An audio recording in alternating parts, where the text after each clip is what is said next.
I'm Gary. This is Austin. And we are Midwest Mics coming back at you live from the UClick TV studios right here inside the Hy-Vee Arena. And as you can see again this week, the lights are on behind us. They are working diligently to get these floors done so that as reopenings start to happen, hopefully here in the next month or so, maybe even as close as openings start to happen, that you guys can get back in here and enjoy the arena. And Jim's up there working the sound behind the scenes as always, doing a great job making us look and sound good today.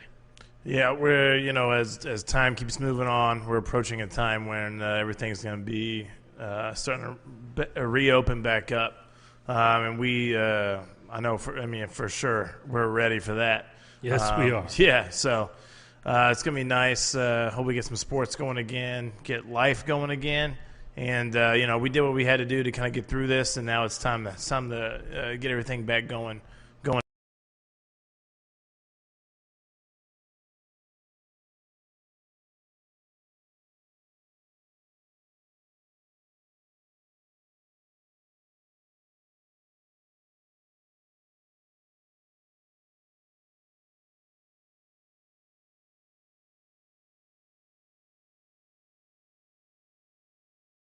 Slowly start to reopen. Like you said, hopefully, I think I saw a post last night about maybe Major League Baseball starting by the 4th of July. Yeah, something like that. And then also, I wasn't sure if it said anything about the stadiums being empty. Yeah, I didn't read the entire thing. I saw the headline of possible baseball by July 4th, and I was all in. Yeah, I was saying empty stadiums. If they think that's what they need to do to kind of get this going, I'm good because it'll be on TV. And, we'll get the league going again. And, really, and the thing is, too, the way the sports make their money anyways, they make money from ticket sales, but they make money from TV. Mm-hmm. So I'm sure they're ready to get that going again. And it'll be kind of weird watching a game with no fans, especially big baseball games. Like a Yankees-Red Sox game with no fans will be weird. A Royals game with no fans, that's an August game right there. I think what they need to do, and I think the baseball coaches will appreciate this comment. Remember the old days when the radio announcer had all the bells and the whistles and the crowd sound effect noises? We're gonna start doing all that stuff. I think what they do is they hit a button for a fan noise, and that way, if you don't see the stands, you don't know nobody's there, right? Just that's true. So, the crowd just starts. Yeah, the crowd starts going again or whatever. Our, speaking of baseball, our two guests today. It's a historic show for us. Jim recently upgraded the software that we use to bring in our guests via video, V-Call. And so we have two guests joining us today, two guys that are good friends and rivals on the baseball diamond in the Sunflower League, Brad Stoll and Will Gordon. Guys, thanks for jumping on today. Not Alex. Not Alex Gordon. Oh, not Alex Gordon? Oh, no, not Alex Gordon. Oh, Will crap. Gordon. Thanks for having us. Disappointing. Yeah. So did you guys see the article about, we'll just start with that, about maybe seeing some Major League Baseball here, around July 1st to the 4th, getting going again? Coach Stoll, go ahead. I did not see that article, but I have talked to some other folks that have thrown out a bunch of different scenarios, and I'm to the point now where I don't care what the scenario is as long as they're playing and we can watch it. Like you guys were saying earlier, there's no fans in the stands. As long as we can watch it and get that steady dose of baseball back in our diet, I'm down with whatever.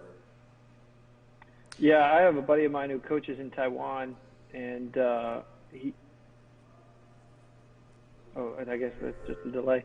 But he says that they're coaching and they got cardboard cutouts in the stands. That's funny. I'm not the hugest baseball fan that you will ever meet, but I think I said it last week that I'm at the point now where I want live sports. If there was a 105 Royals start right now from anywhere in the world, I'd have it on my TV. There's no doubt about it. No, for sure. Absolutely. Yep. Any baseball will be good at this point. Yeah, I'm kind of the same way. I'm ready to get baseball going. I actually hope they get the NBA going back too. But it's funny because as the weather kind of changes to where it's nice outside and stuff, you just start looking forward to that Royal.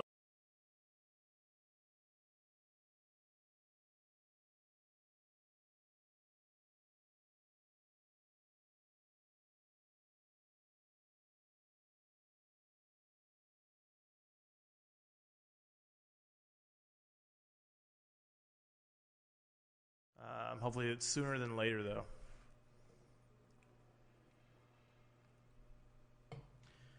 So, Coach Gordon, we got to talk to you, back when this whole thing was kind of first getting, to where we were all locked down in our houses and everything back toward, I think it was like mid-March, end of March, something like that, maybe about a month ago.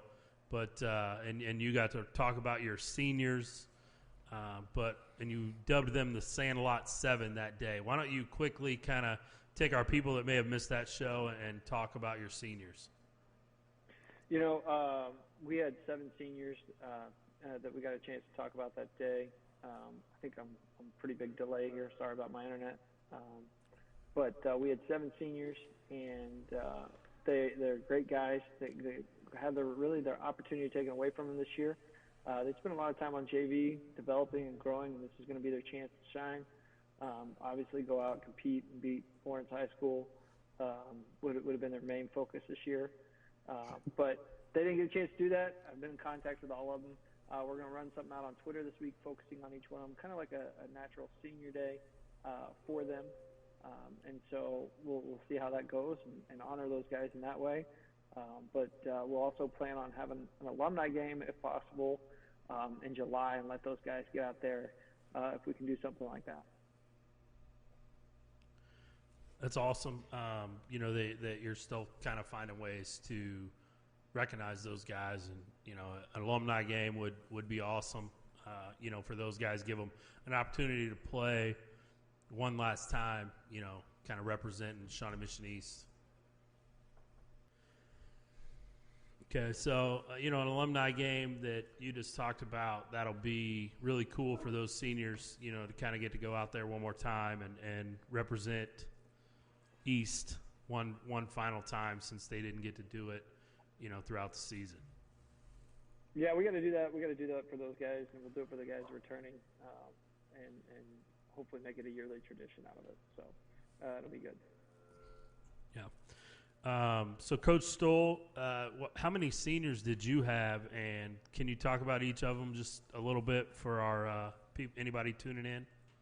Yeah, so we actually had the exact same amount. We had 7 kids, and kind of similar to what Coach Gordon had. We had 2 or 3 kids that were JV players that had 2 of them had kind of put themselves in a position for a starting job, and then there were 3 kids that were, returning everyday guys. So it's just kind of everybody's going through the same thing. Your heart just breaks for those kids, and that was, probably the most difficult set of phone calls I've ever had to make the night that everything was shut down. That was really devastating, and like Coach Gordon, a lot of us that do this for a living, you get into it because you want to have good relationships and authentic relationships with kids, and when you got to listen to them and talk about that they don't get to play their senior year is pretty hard, really hard. Yeah, I've talked about it a lot, but I can't imagine having that opportunity to, compete ripped away from you, because that's why we all love sports so much, is just, everybody is on an even playing field. As long as you work hard, you're going to get out of it what you deserve. And I know with your 2 programs that, those kids would have all had a chance to compete, and who knows how the season may or may not have unfolded. Yeah, you just never know. That's what kind of stinks, is we'll never know. I can tell you that the Chesty Lions definitely had a shot, in my opinion, to be one of the final 8 group playing at Hoagland or wherever we were playing this year. I can't remember where we were playing. Fort Scott. But yeah, Fort Scott. Wish it was Hoagland, your backyard. but the Chesty Lions, they're going to be really good. Anchored by a pretty good shortstop, had some definitely talented outfielders. We would have struggled getting them out, but we would have done it. Yeah, and we were going to do a show with you guys originally at the Johnny's, kind of halfway in between, and you guys have a really good relationship and go back and forth a lot on Twitter. So why don't you guys kind of talk about how your relationship began and the friendly banter that you guys have back and forth? Well, Go ahead, Coach Stoll. It is fun. I mean, it's I think so many people take all of this stuff so seriously. They take themselves too seriously. They take social media too seriously.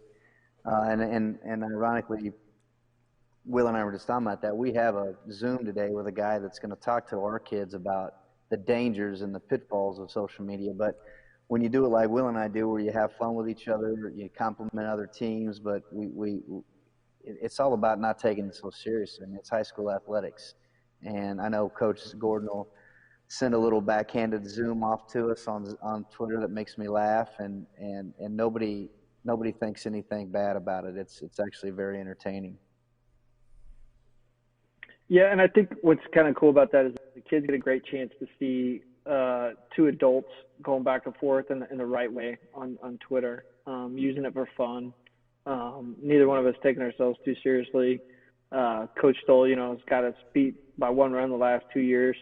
And so if I can still poke fun at him and he can still come at me, I think it's going to be good. But I think it all comes out of respect for each other in the game. I clearly respect what Coach Stoll does with his program and his staff and his kids every year.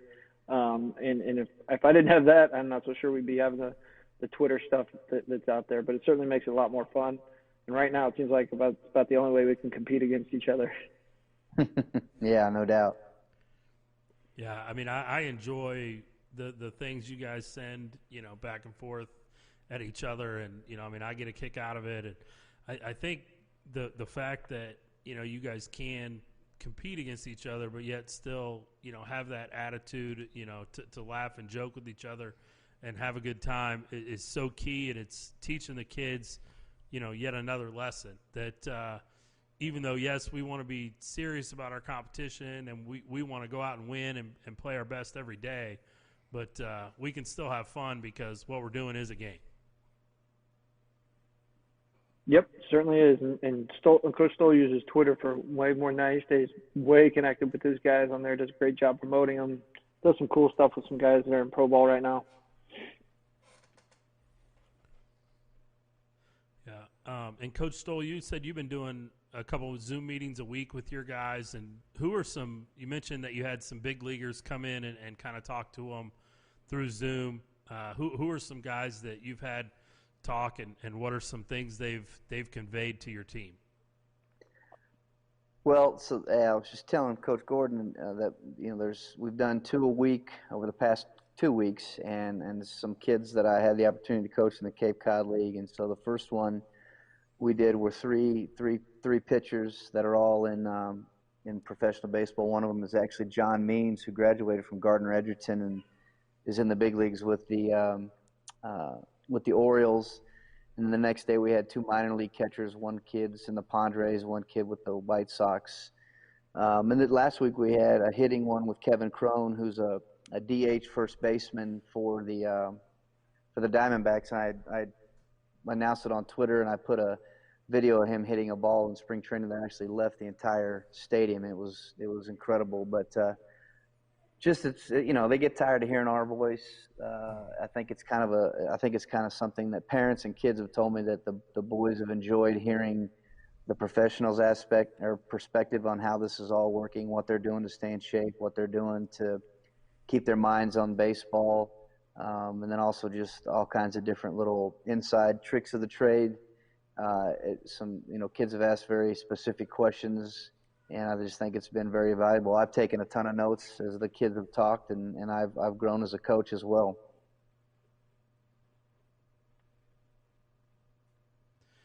I mean, and that's another key. You mentioned earlier you've been at Lawrence 15 years, and